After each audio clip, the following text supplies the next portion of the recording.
Hi there. I'm Cindy Linden, and this is the Cook Along podcast. We're going to make cookies today, and you know how much I love cookies, but I have to tell you, it was not my original plan. It's really time for something savory. I've done a lot of sweet things lately, and I felt strongly that it was time to do a savory recipe. And then last week, I made a brand new recipe from the King Arthur Flour Cookie Companion, which was adapted by the New York Times. And I have to share this with you. This recipe blew me away. The recipe now says, in large letters at the top of the paper that I had printed out from the New York Times, OMG, exclamation point, underlined. These are incredible cookies, especially if you like shortbread cookies. This shortbread is really delicate and moist. It's not dry and crumbly, and it's got jam on it. I mean, what else can I tell you? It's amazing. You have to make these. You have to make these. In addition, they're super easy. They have a little bit of an exotic ingredient, but it's an optional thing, and you can do without it. Please make these. Oh my God, these are so good. These are bar cookies, which means you don't have to shape them. You just push them into a pan. And then the jam is just jam. Pick what you like. They're called shortbread jammers. I should have told you that from the beginning. Anyway, when I made these last week, I used a homemade peach freezer jam that I had made the week before. And they were incredible. And today I figured out that there's no reason you can't use more than one kind of jam because you don't even jam them all at the same time. You do them individually. Don't worry, that's not a lot of work. It's really simple. But today I'm going to use some apple cider fruit spread from Trader Joe's. And I have some amazing cherry jam by a company called Wilkin & Sons Limited. It says, by appointment to Her Majesty the Queen, purveyors of Tiptree products. There you go. Well, the Queen just passed away, so I'm going to use this cherry jam in her honor now. It's called Morello Cherry. And both of these jams are chunky.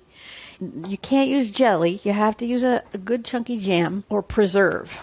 So let's talk about the ingredients while we're on the subject. You need a half a pound of unsalted butter. And that's 2 cubes if you have it in cubes. And here's a do-ahead. It has to be at room temperature. So I have mine in my jeans pockets. And I turn them every once in a while because, of course, I didn't think ahead about doing this podcast of these today. I was thinking about doing something savory. So here we are, and I have the butter in my pockets. You need 3/4 of a cup granulated sugar. When I made this last week, I used C&H ultra-fine sugar, some baker's sugar. I don't know that that was important, but it could have been to the texture. I would say use what you have, but if you happen to have the fine sugar, go for it. A teaspoon of fine sea salt, a teaspoon of vanilla extract. Now here's where the modification comes in. 2 cups of all-purpose flour plus 1/3 of a cup of rice flour. I didn't do that. I don't have rice flour in the house. I had it for a really long time because we went through a gluten-free phase in my house for about, 2 years. The thing is, it's really, really hard to bake with. Everything I tried to make with it, when I was using exclusively the rice flour, it all just crumbles into dust the minute you try to cut it or break it or do anything. It's not got the cohesion that gluten provides, and the stuff just crumbled to bits. So I held on to it because it was expensive, and I didn't want to throw it out.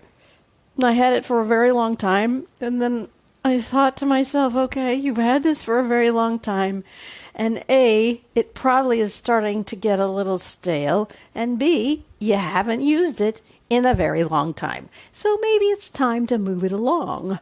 So I dumped it out, and 2 months later, here I find this recipe that wants me to use it. I wasn't going to go out and buy rice flour. I've done that, been there. So it says that if you want to, you can just substitute all-purpose flour for that 1/3 of a cup of rice flour. The reason that it's got rice flour in it is because they say that it helps keep the cookie very tender to use the rice flour, but it's fine to use the all-purpose flour instead. I compromised, and I made all of the flour what they call pastry flour. Unbleached white fine pastry flour. And mine comes from Bob's Red Mill, and it's America's best baking flour, according to Bob, for biscuits, cookies, muffins, pie crusts, cakes, brownies, and pancakes. I thought, okay, I'll try that instead of regular all-purpose flour. The results of what I got are, obviously, from my lack of words here, impossible to describe how wonderful it was. Do not let the absence in your house of the baker's fine sugar or the pastry flour deter you from trying these cookies. I suspect that they will be just as wonderful, maybe a little more crumbly, hard to say, but I didn't find them at all crumbly when I made them. They were, in fact, the moistest shortbread I've ever had. And they kept for days and never dried out. They stayed moist. Maybe that's the jam on top doing some work to help keep that moist. I don't know. But please don't stop everything because you don't have the exotic ingredients. Just go for it. So 2 1/3 cups of some kind of flour. If you have all-purpose, do 2 1/3 cups. If you have pastry flour, do 2 1/3 cups. If you have rice flour, do 2 cups of all-purpose flour and 1/3 of the cup of rice flour. And then the last ingredient is 1 cup of the thick fruit jam, which is what we talked about, preserves or even marmalade. Something with chunks in it, okay? You'll be sorry if you used something too thin because it's just going to be too runny. Equipment. You need an 8x8 baking dish. That's what I call a brownie pan. You need a stand mixer with a large bowl, or you can use a hand mixer with a large bowl. You need a fork. You need a table knife, something you would put next to somebody's plate to spread butter. And your do ahead, there's only 2. There's bringing the butter to room temperature, which means that when you press your thumb into it, it indents a little bit. So stick those in your pocket if you need to. And you want to preheat your oven to 325. Are you ready to start? Because I am so ridiculously excited to share this with you that we just need to start. The first step is you want to butter your pan. So you got your 8x8 baking dish, and I keep some regular salted butter at room temperature because it just sits out here and waits for me to knead it for toast or whatever. And I just put maybe a half a teaspoon of it on my fingers, and I'm going to spread that around the inside of this glass pan. There are more tidy ways to do this. When I was a kid, my dubious privilege was to get to grease the pans when my mother was baking something. I never really liked it, but I guess it allowed me to feel like I was helping. Anyway, she would use shortening for something like this, not butter. And she would hand me some wax paper, and I would, just like a little square of it, I would sort of reach into the can of shortening with the wax paper against my fingers and scoop it out, and then use the wax paper to spread the shortening. And it worked, but I don't worry about that anymore. I don't care, particularly with butter. I don't care if I get it on my hands. So once you've finished smearing the whole inside of your pan, and be sure you get the corners with the butter, step 1 is complete. And then, of course, you're going to need to stop and wash your hands. Once your hands are clean, get that butter out of your pockets. It may still be a little hard on the inside. Mine is. Did I tell you to turn them in your pocket every once in a while? Just put the butter, that 1/2 pound or 2 cubes of unsalted butter, into the bottom of the bowl you're going to use with your mixer. And then add the granulated sugar. 3/4 cup of that in with the butter. Beat that. Start at low speed. And here's where we find out how much I got the butter softened.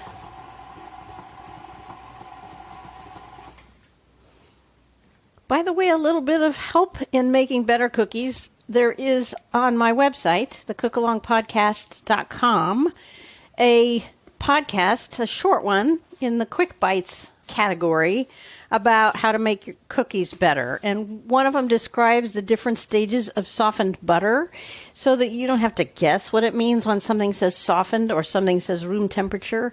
That's in that podcast, and also some stuff about what it looks like to cream butter. And that's what we're about to do. So that's just a tip. If you want your cookies to always be better, you might listen to that short podcast about things you can do on all cookies. So I turned off the mixer so I could talk to you. With the butter and sugar in there, I'm going to tell you what to do and then go away. You want to keep it on a slow speed until the butter and sugar look like they're starting to kind of meld together. And then you want to increase to medium speed and beat it for about 3 minutes. On the website with this recipe, there will be pictures of what the creamed butter should ultimately look like. And you can go there and look for it if you're in doubt. Come back to me after 3 minutes of creaming your butter and sugar. It should be all fluffy and combined together.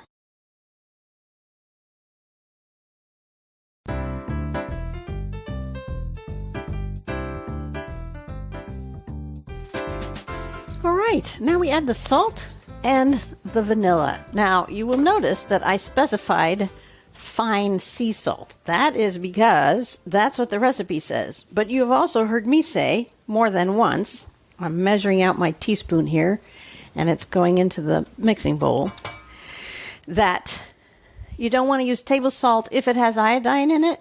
I mean, you can. It's just that iodine has iodine-like flavor. And if you can do without that in your beautiful baked shortbread, wouldn't you rather have it not taste like iodine? So I'm just saying, sea salt is what I cook with, except when something calls for kosher salt. Oh, there's a blog on my website about that. I think it starts with the word kosher, so you can type it into the search bar if you're interested in learning about the different kinds of most often used salts. Type in the word kosher and you'll find it. So now I'm dumping in also the teaspoon of vanilla. And we're just going to give that a quick spin here to kind of mix it in a little bit. And when that brown stuff is no longer brown, it's just a part of the color of the butter, then we're going to start talking about the flour. Now, if you're using rice flour, you just need to measure that 1/3 of a cup. Don't do anything fancy. You can just scoop it or whatever. If you're using any kind of wheat flour, we're going to do my favorite way of measuring it, which, as you know, is that first you stir it, you aerate it, and I'm going to pour it into a bowl so that I can add it all at one time. That way I don't have to walk across my kitchen with a cup full of flour every time. So stir it up in whatever it's in. Even if it's still in the bag, you need to aerate it a little bit. And then scoop it out with the spoon and into the measuring cup. And then level that off with the handle of the spoon so that you have just 1 cup. And pour that into your bowl. Whichever, you can put it right into the mixer bowl if you want to. And then the 2nd cup, measuring that one out, stir it again. You get too much flour in here, the shortbread is going to be dry and crumbly. And like I said, if you're using the rice flour for the last 1/3, don't worry about that whole scoop thing. If you're using the wheat flour, keep going for the last 1/3, which is what I'm doing with this fine pastry flour. All right, now this is going into the bowl of the mixer with the butter, sugar, vanilla, and salt. And you don't have to put it in slowly, just dump it in and turn your mixer on. Just turn it on low because you don't want it to spit at you. And we're just going to beat it until the dough kind of comes together. You'll see that for a while it's just like pie crust or something. It's dry and shaggy. Oh yeah, this is a little hard work for my mixer here. There we go. And then it's going to come together into a kind of a wet dough. And as soon as it does that, you're done. You can shut off the mixer. It doesn't take very long. And then we're going to take that bowl off of the mixer. Push all the dough out of the beater blade. I'm just using my fingers. That's probably not the best way. Spatula, perhaps, would be a good tool for that. It's too late for me. I've got it on my fingers already. Don't leave any behind because you want all this good stuff to bake up. I can't wait for you to try this. You're going to write to me this time, and you're going to thank me My email address for that, by the way, is cindy@thecookalongpodcast.com, but you can also just leave a message for me on the website. Now you will need a rubber spatula because what we're going to do is get the buttered pan out and scrape all of this kind of soft, goopy pastry. It doesn't look like pastry, but it is pastry. Scoop it out of that bowl with your rubber spatula and down into the buttered pan. And it just can come out in a lump. It doesn't matter because we're going to have to do the rest by hand here anyway. That's, I guess, why it doesn't matter to use a rubber spatula to clean off the beater, because you're going to have to get this on your hands in a minute anyway. Now, using your hands, you have to press the dough down until it's even. Just flatten it. It doesn't have to be anything fancy. The most important thing is to try to get it all at the same level. So you don't want it higher where it meets the edge of the pan. Like you don't want a ridge there. You want it all the same level. So just go around, push it down, level it out as best you can as you work around it with your fingers. When you have it all flat-ish, the jam is going to be on top of them to hide any flaws. Then you want the fork I told you about. You're going to prick the dough. Just poke holes through it all the way to the bottom in about 20 places. It can just be random. Doesn't matter. I'm not sure why we're doing this, but we're doing it because somebody said so, okay? I'm sure it has something to do with it baking all the way through and not being too wet, but I don't pretend to know the why, nor do I care. All I know is that the result is magnificent. And now this goes in your preheated 325-degree oven. And it's going to bake for 35 minutes or until it's kind of golden brown on the edges. And then you're going to take it out and come back and listen to the next section. Oh no, wait. It has to cool for 5 minutes. So after you take it out, set a timer for 5 minutes and then come back to me.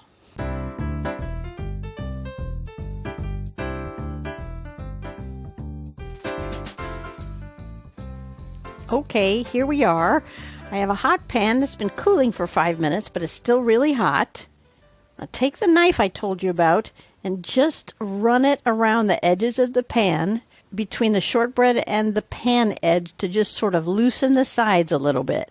And this is the only remotely tricky part of this recipe. What we need to do is turn this pan out upside down on some sort of a hard surface. So I have a hard cutting board here I'm going to use. I'm putting the cutting board on top of the hot pan. I have hot pads on both of my hands. I'm just going to flip the whole thing upside down all in one piece and hope that the cookies just kind of fall out. Okay, they did. And the same thing that happened to me last time happened this time, which is a little bit of the bottom stuck to the pan, leaving holes in the finished product. However, this is going to be the bottom of the cookie, and it's still warm and it's still soft, and so I can just take those pieces. That's what I'm doing, taking the pieces off the bottom of the pan and patching them back in to the spots they came out of, and just sort of gently pressing them down in. And they won't stick perfectly, but as it cools, they will rejoin their larger self and stick together just fine, especially since these are going to be on the bottom. Okay. Now, using your knife, you're going to guesstimate an inch, and you're going to cut off about an inch from one side of these cookies. It's not a lot. And then really quickly and carefully take that piece you sliced off, or those pieces, because it's probably going to fall apart, and toss those into a bowl before you burn your fingers.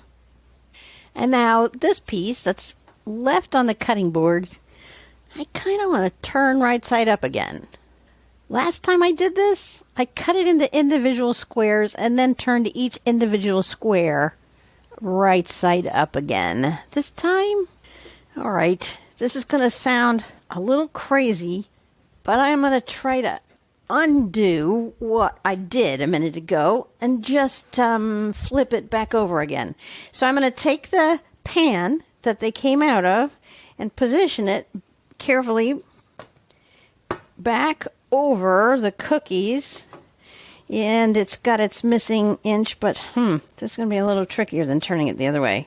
Not using my hot pads, I've got the cookie sheet on the bottom now. And the pan on the top, I'm going to just flip the whole thing back over. Oh, yeah, it worked just fine. Okay, well now we've got this square, it's right side up again, and we need to cut it into 16 bars. They won't be very big, but trust me, they'll be big enough because these are lovely, rich things. So small is fine. So we're going to cut it in half one way, and then we're going to cut the left half of that in half. All right, and then we're going to cut the right half of that in half. So here we have 4 strips. Now just turn it exactly 90 degrees from there and do the same thing. We're going to cut it down the middle and cut the left half in half and the right half in half. And there we go. 16 squares. All right. Going back to the pieces that we have in the bowl, what we have to do is crumble this up a little bit. And it's going to be too moist and too hot. Ow. Yeah, too hot to really crumble it small, but we want to get it, kind of small, as small as we can here. If it isn't small enough, we'll do it later. This is going to be the topping. And so we just need it kind of crumbled, but we don't want any huge pieces. But uniformity is not necessary, and it really isn't important how big the pieces are because you're going to get to eat them. Either way, it's going to be a good thing. So crumble it up as best you can, and then when you have it kind of crumbled up, you want to cover this bowl with either some plastic wrap or set a plate on top of it or something so these don't dry out before we have a chance to use them. Okay, now we go away for a bit and wait for the squares to cool. Go ahead and keep crumbling if you need to. Come back to me when the squares are cool and we'll do the last step of this.